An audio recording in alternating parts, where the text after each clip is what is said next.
कृष्णा। आप सभी को करवा चौथ पर्व की बहुत सारी शुभकामनाएं।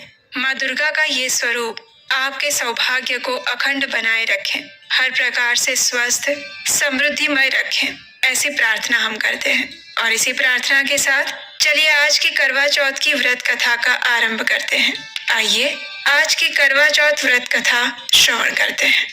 पूर्व काल में एक समय शाकप्रस्थ नगर में वेद धर्म नाम के एक ब्राह्मण रहते थे। उनके 7 पुत्र और वीरावती नाम की एक पुत्री थी। वो 7 भाइयों में अत्यंत लाडली थी। ये सभी एक साथ बैठकर भोजन करते थे। अब वीरवती का विवाह हो गया और वो अपने ससुराल चली गई। एक दिन कार्तिक की चौथ आई तो उसने करवा चौथ का व्रत रखा। उस समय वो अपने माता पिता के घर आई हुई थी। सभी भाई भोजन करने के लिए आए और अपनी बहन से कहने लगे, बहन तू भी भोजन कर ले। तो उनकी माँ ने कहा, आज वो खाना नहीं खाएगी, इसका करवा चौथ का व्रत है। जब चांद निकलेगा उसके बाद ही वो भोजन करेगी और चांद निकलने में अभी समय है। अब ये 7 भाई अपनी बहन को भूखा प्यासा नहीं देख सकते थे, इसलिए उसका भाई चुपके से थोड़ा सा आगे गया और एक पीपल के वृक्ष के पीछे लकड़ियों को इकट्ठा करके उसे जला दिया और फिर पीपल की झाड़ियों में छलनी को रख दिया। अब दूर से छलनी के बीच में से वो आग एक चंद्रमा के समान प्रकाश फैला रही थी। इसके बाद वो दौड़कर घर आया और अपनी बहन से कहने लगा, वीरवती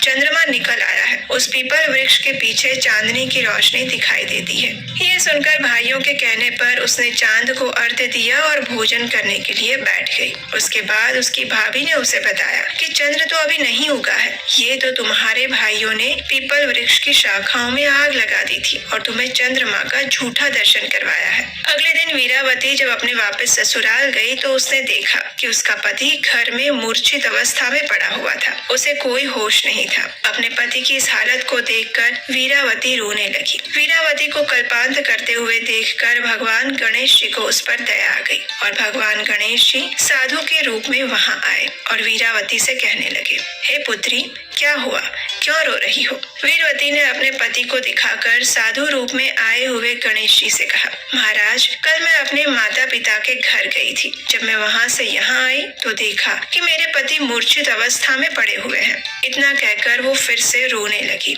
उसे रोता हुआ देखकर साधु ने कहा, बहन तूने भूलवश करवा चौथ का व्रत तोड़ दिया है, इसलिए ऐसा करने से चौथ की प्रतिज्ञा टूट गई थी और उसी के कारण तुम्हारे पति की ये दयनीय स्थिति हुई है। आज ही करवा चौथ व्रत करने का संकल्प ले, सब ठीक हो जाएगा। भगवान गणेश जी की बात मानकर वीरावती ने व्रत करने का संकल्प लिया और साधु रूप में आए हुए गणेश जी ने कहा, ये लो शिव पार्वती की प्रसादी है। और ये कहते हुए उन्होंने शक्कर दी और कहा कि इस शक्कर को पानी में घोलकर अपने पति को पिला देना, वो तुरंत ही मूर्छा से बाहर आ जाएंगे। वीरावती ने तुरंत ही उस शक्कर को पानी में मिलाया और उस पानी को अपने पति को पिला दिया। कुछ ही क्षण में उसके पति होश में आ गए। ये चमत्कार देखकर वीरावती अत्यंत प्रसन्न हो गई और फिर उसने साधु से कहा, हे महाराज आप त्रिकालज्ञ लग रहे हैं, ये व्रत कैसे किया जाता है, इसकी संपूर्ण विधि मुझे विस्तार से बताइए। तब साधु ने कहा, बहन जब कार्तिक मास के कृष्ण पक्ष की चतुर्थी आए तो काली मिट्टी का करवा ले, गेहूं और अन्य चीजों से भरे करवे में शक्कर अवश्य ले और ये करवे को गणेश जी के समक्ष स्थापित करे। धूप दीप अक्षत कुमकुम अबीर गुलाल से उसकी पूजा करे और फिर चंद्रमा निकलने पर दर्शन करने के बाद ही भोजन करे। इस प्रकार वीरावती को मार्गदर्शन देते हुए साधु वहां से चले गए। साधु के कहे अनुसार जब कार्तिक मास का कृष्ण पक्ष आया तो वीरावती ने संपूर्ण विधि विधान के साथ उस करवा चौथ के व्रत को किया। चंद्रोदय के बाद चांद को देखकर भोजन किया और इस प्रकार संपूर्ण निष्ठा और नियम पूर्वक उसने करवा चौथ का व्रत संपन्न किया, जिससे भगवान गणेश जी अत्यंत प्रसन्न हुए। उसके बाद भगवान गणेश जी उसके सपने में आए और वरदान मांगने के लिए कहा। तो वीरवती ने कहा, अनंत प्रेम का अटूट प्रेम, उजली आंखों वाला स्वस्थ शरीर, पुत्र को बड़े की छाया, अंततः मोक्ष का सुख। इतना कहकर वीरावती ने कहा, भगवान मुझे यही आशीर्वाद दीजिए, मुझे और कुछ नहीं चाहिए। तब गणेश जी ने देखा कि वीरावती ने इस छोटे से आशीर्वाद में सब कुछ मांग लिया था, तो उन्होंने उसकी चतुराई पर हंसते हुए उसे आशीर्वाद दिया और कहा कि ये वरदान तुम्हें अवश्य प्राप्त होगा और फिर वे अंतर्ध्यान हो गए। इस प्रकार पूर्ण विधि विधान के साथ करवा चौथ का व्रत कथा का पाठ करने से पति की आयु दीर्घायु बनती है और वैवाहिक जीवन में अनन्य प्रेम बना रहता है। भगवान गणेश जी और करवा माता का आशीर्वाद प्राप्त होता है। हालांकि इस व्रत का उल्लेख हमारे किसी पुराण या वैदिक शास्त्र में नहीं है, लेकिन फिर भी पति के हित हेतु सती स्त्रियों द्वारा किए जाने वाले अनेक व्रत और उपवास का सिद्धांत हमारे वैदिक शास्त्रों से ही जुड़ा हुआ है। इसलिए लोक कथा और लोक परंपराओं के अनुरूप इस व्रत को किया जाता है। इस व्रत को करने के पीछे का उद्देश्य क्या है, ये समझना अत्यंत आवश्यक है। ये मनुष्य शरीर हमें प्राप्त हुआ है, जिसमें हमें धर्म, अर्थ, काम और अंततः मोक्ष इन सभी पुरुषार्थों को सिद्ध करना होता है। इसलिए इस व्रत को करते समय हम इस बात का ध्यान अवश्य रखें कि इस व्रत के पीछे की हमारी चेतना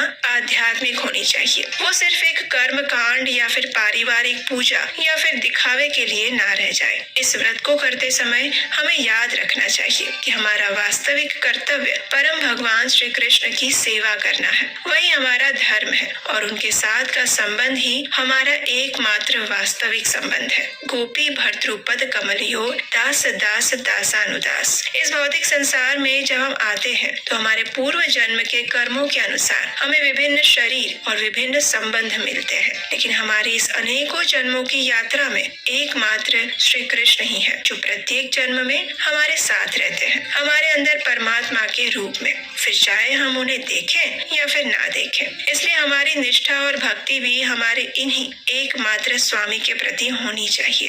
इस जन्म में हमारे जो पति हैं, उनके प्रति हमारी कर्तव्य निष्ठा और संबंध को निभाते हुए हमें अपने परम वास्तविक स्वामी श्री कृष्ण भी याद रहने चाहिए। इसलिए जब आप करवा चौथ व्रत करने के बाद गणेश जी, गौरी माता और चंद्रदेव से प्रार्थना करते हैं तो उनसे अपने पति के दीर्घायु, परिवार की सुरक्षा और सुख समृद्धि के लिए अवश्य प्रार्थना करें। लेकिन उसके साथ साथ आपको उनसे ये भी प्रार्थना करनी चाहिए कि वे आपको आपके परम पति स्वामी श्री कृष्ण के प्रति प्रेम और भक्ति प्रदान करें। अगर आप इस मानसिकता के साथ अपने परिवार की परंपरा का पालन करते हुए इस करवा चौथ का व्रत करते हैं तो अन्य लोगों की तुलना में आपका करवा चौथ अधिक सफल माना जाएगा, क्योंकि गणेश जी और चंद्रदेव के भी अंततः स्वामी श्री कृष्ण ही है। जिस प्रकार भगवान श्री कृष्ण की पूजा में युक्त फूलों का स्वीकार करके दुर्गा देवी चंडीदास के ऊपर अधिक प्रसन्न हुई थी, उसी प्रकार अगर आप करवा चौथ की अपनी पूजा सामग्री और भोग को पहले भगवान श्री कृष्ण को अर्पित करने के बाद फिर गणेश जी और चंद्रदेव को अर्पित करेंगे तो वे दोनों ही देवता आपसे अधिक प्रसन्न होंगे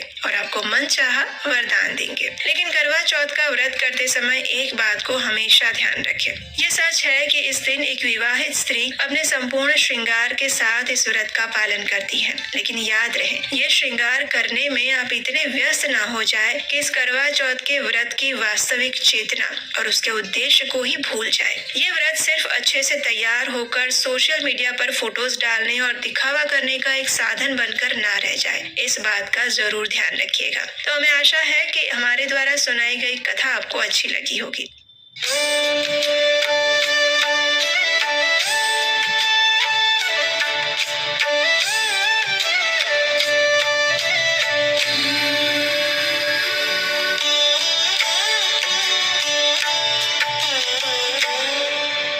जय करवा मैया, माता जय करवा मैया, जो व्रत करे तुम्हारा पार करो न